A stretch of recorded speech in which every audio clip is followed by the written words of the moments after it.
Well, the White House and the mainstream media are in a straight up panic. They are literally freaking out about this coming November. I've got a lot to show you in today's broadcast, but let's start first with this article on the Gateway Pundit. And here it is. AOC says Trump will round up his political enemies and throw her in jail if he wins. Not only her, we also have Rachel Maddow concerned Trump will put her in a camp during second term. Yes, I'm worried, says the crazy lady. Meanwhile, it's actually them who are saying with their own mouths that they want to put us into camps. Take a look at this New York Democrat congressional candidate suggests MAGA supporters go to re-education camps. We don't have to look very far to see that everything that the Democrats say that Donald Trump and his supporters are doing, they are actually doing. And I fully believe they intend to do it. It's always like as Dan Bongino, the dipsy-do flipperoo with these Democrats. I mean, I honestly believe that if Joe Biden is in for another 4 years, that this very well may happen. We already are seeing it happen right now. All we have to do is look at, President Donald Trump with 34 felony counts for a crime that really isn't even a crime, much less a freaking felony. And then we can see what happened with Michael Flynn, Roger Stone, freaking Steve Bannon, Pete Navarro, and many others within Donald Trump and his organization. And literally many of his lawyers and managers are now currently in court trials. Hey, not to mention the fact that the IRS went after conservatives in full force under Obama, but yet the very things they talk about doing is happening right now. Not only that, but they are weaponizing our federal agencies, the FBI, the CIA. Yet, it's interesting. This is exactly what they claim Donald Trump is going to do. NBC News, if Trump wins, he could weaponize U.S. spy services against his domestic political enemies. Former intel officer warns at this very moment, the Biden's FBI is currently working with social media to combat misinformation and disinformation regarding the election, aka attacking conservatives and libertarians, and quite frankly, anyone who says anything that they don't particularly like. And we saw this with Hunter Biden's laptop. We saw this with the Russian disinformation, how they promoted and said that that's okay and acceptable, and how they silenced conservatives regarding certain information that they didn't like said about the election or the COVID-19 pandemic. And here we go yet again. Meanwhile, the Biden administration is in court for this very thing, Missouri and Louisiana versus the Biden administration, because they have been censoring and attacking and weaponizing their Department of Justice, their FBI, and their CIA. I've got a lot more to share with you, but just a quick break from my sponsor. Would you believe me if I told you that inside your pantry right now is one of the healthiest foods on the planet? Spoiler alert, it's olive oil. Now, you're probably used to cooking with it, but did you know that there are countless ways for olive oil to make you both look and feel younger? And besides helping you look younger on the outside, it's a fantastic tool for your insides as well. According to Dr. Stephen Gundry, a famous cardiothoracic surgeon, nutrition expert, and health advocate, you should get as much high-quality olive oil into your daily routine as possible. But what exactly kind of olive oil is best for your health?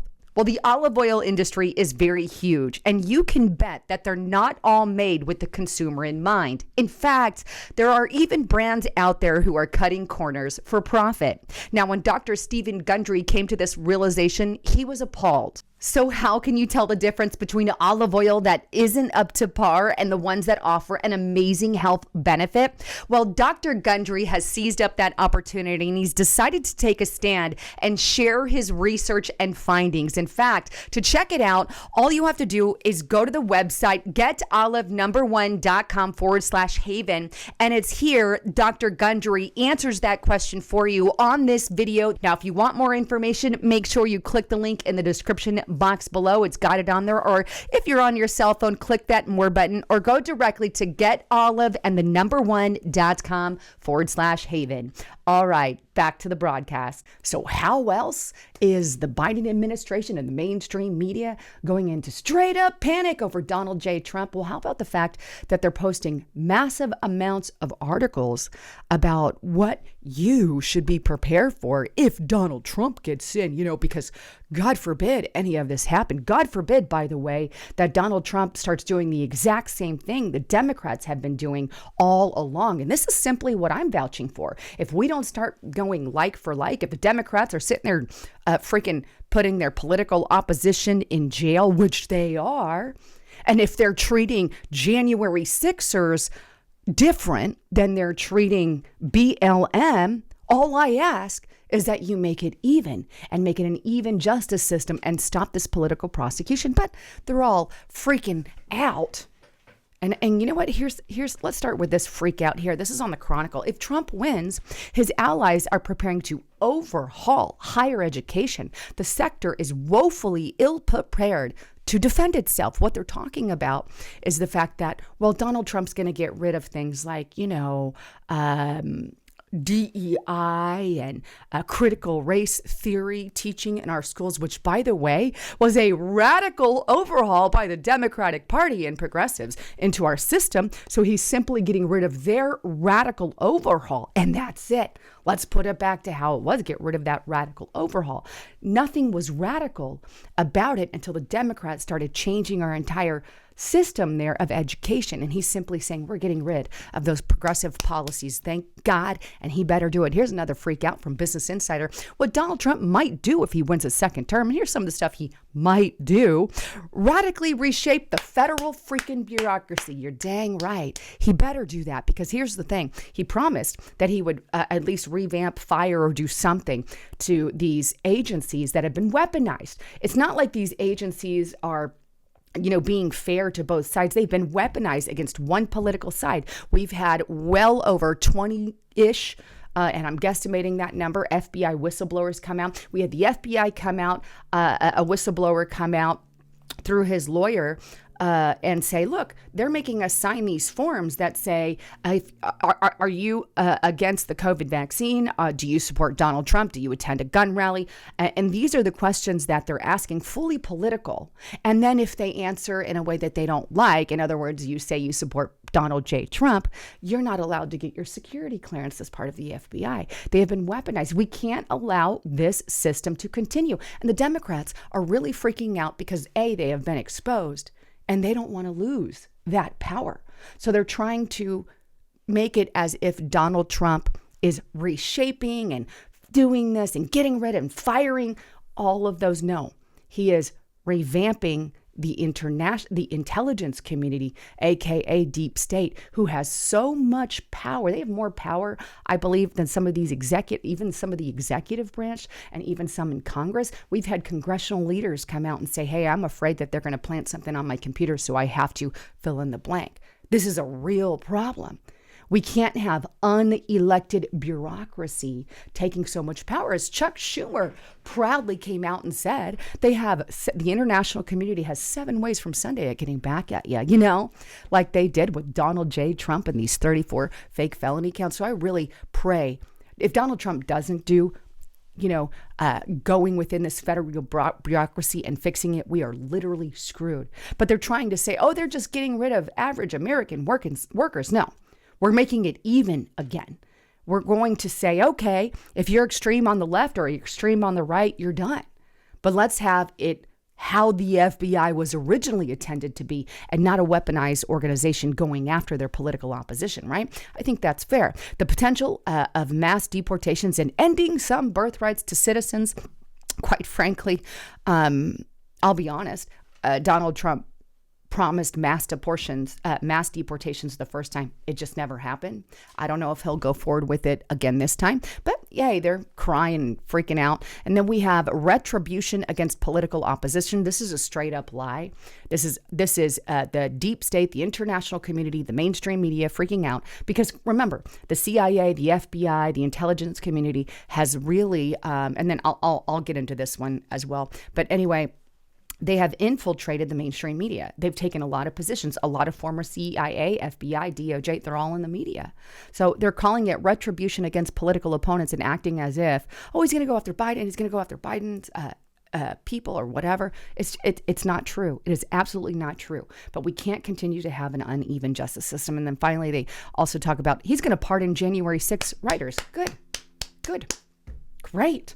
If they were treated evenly, like BLM, great. Look, if they did something violent, they should spend time in prison or have whatever punishment. But let's make it even to everything that you did with BLM and Antifa. Right now, it's not the same. So it is what it is. And I see that as a good thing.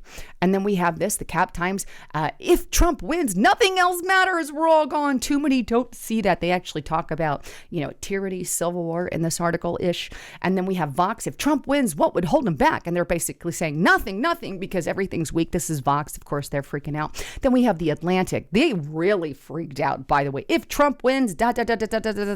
Here's all their ... A warning. America survived the first Trump term, though not without sustaining serious damage. A second term, if there is one, will be much worse.